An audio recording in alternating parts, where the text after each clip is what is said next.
रहीम अस्सलाम वालेकुम। कैसे हैं आप सब? दुआ है और उम्मीद है कि आप सब खैरियत से होंगे। अल्लाह ताला आप सबको अपनी ज़ुबान में रखे, खुश खुरमा आबाद रखे। तो आज मैं आपके साथ बहुत मज़े की रेसिपी शेयर करने जा रही हूँ। क्रिस्पी क्रंची पराठे बनाए हैं मैंने। किस तरह रेसिपी बनाई है ज़रूर देखिएगा और फीडबैक दीजिएगा।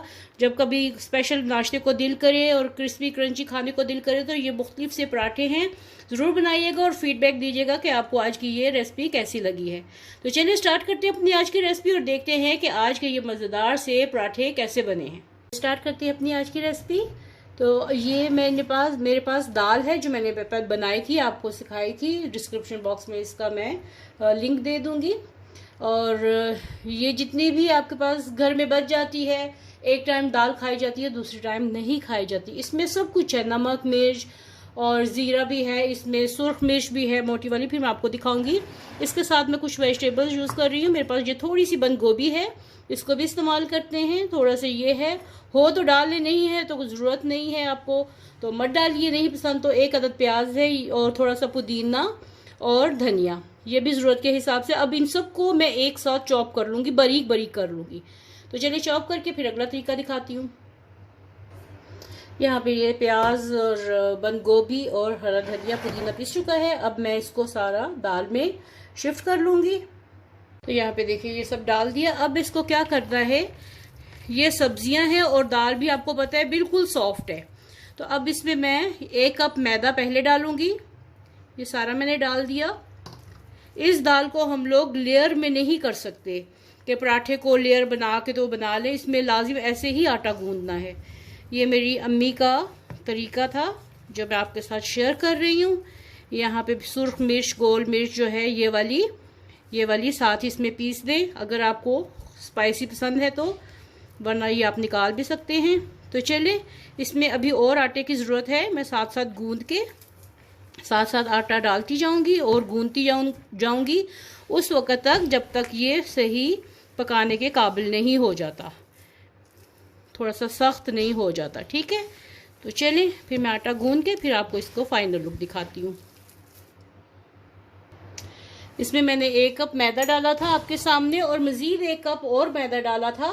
तो अब इसमें थोड़े से नमक की ज़रूरत पड़ेगी हस्बे जायका, या 1/4 टीस्पून। और वेजिटेबल्स भी इसमें गई हैं, बंद गोभी गई है, प्याज गए, धनिया पुदीना, तो उसके हिसाब से मैं 1/4 टीस्पून के करीब इसमें मैं नमक डालूंगी और इसको मिक्स कर लेंगे। तकरीबन 2 कप मैदा इस 1 कप दाल, पकी हुई 1 कप दाल में जाएगा, पानी नहीं डालना। यहाँ पे देखिए आटा बहुत अच्छे से गूंद चुका है और इसमें अच्छा मैंने मैदे के साथ गूंदा है। आप चाहें तो आम आटा जो होता है, सफ़ेद आटा या चक्की का आटा, उससे भी गूंद सकते हैं। इसमें कोई हार्ड एंड फास्ट रूल नहीं है। जो जायका आप इसमें डालना है, अजवाइन डाल सकते हैं, ज़ीरा डाल सकते हैं, सूखा धनिया डाल सकते हैं। मैंने कुछ भी नहीं डाला क्योंकि मैं दाल वाला बना रही हूँ और जो उसमें जायका था दाल का वही आना चाहिए। आप ये चने की दाल, माश की दाल, मूंग की दाल, किसी भी दाल से ये बना सकते हैं। तो चलिए इसको थोड़ी देर, आधे पौने घंटे के लिए रेस्ट देती हूँ और फिर इसके आगे क्या करना है आपको दिखाती हूँ। यहाँ पे देखिए माशाल्लाह 1 घंटा हो गया आटा गूंदे हुए और ये 6 पेड़े बन गए हैं। तो चलिए स्टार्ट करते हैं अब रोटियां बनानी। तो जैसे आम रोटी को बेलते हैं बिल्कुल वैसे इसको बेल के, बहुत ज़्यादा बारीक नहीं करनी और कोशिश करें कि एक ही साइज़ की हो। तो ये देखिए मैंने बहुत ज़्यादा पतली नहीं की क्योंकि इसमें वेजिटेबल्स हैं, अगर आप बहुत ज़्यादा पतली करेंगे तो ये फट जाएगी। तो चलिए आपको अगला तरीका दिखाते हैं। ये देखें एक जैसी है, ये इतनी और मोटी नहीं करनी।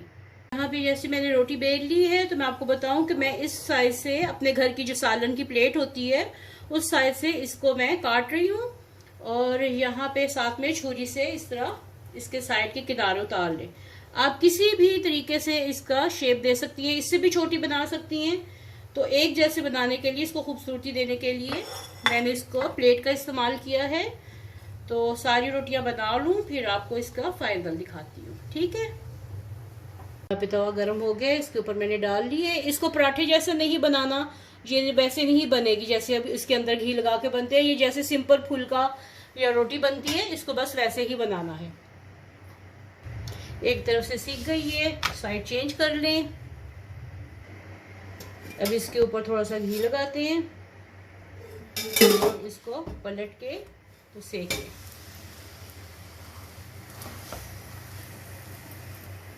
एक तरफ से सीख गई है, ये देखें माशाल्लाह देखिए कितनी अच्छी रोटी बन गई है दाल वाली। चले सारी तैयार करके फिर आपको दिखाती हूँ। यहाँ पे देखिए मेरी दाल वाली रोटियाँ रेडी हो गई हैं। उम्मीद है कि आपको आज की रेसिपी पसंद आई होगी। साथ में दही, चटनी, केचप जिसके साथ भी खाने हैं, सुबह नाश्ते में खाएं, शाम की चाय के साथ खाएं, जिस वक्त भी खाएं, बहुत मज़े की बनती हैं। ये मेरी अम्मी की रेसिपी है, ज़रूर ट्राई कीजिएगा और फीडबैक दीजिएगा कि आपको आज की ये रेसिपी कैसी लगी है। मिलते हैं ऐसी एक नई मज़ेदार सी रेसिपी के साथ, तब तक के लिए अल्लाह हाफिज़।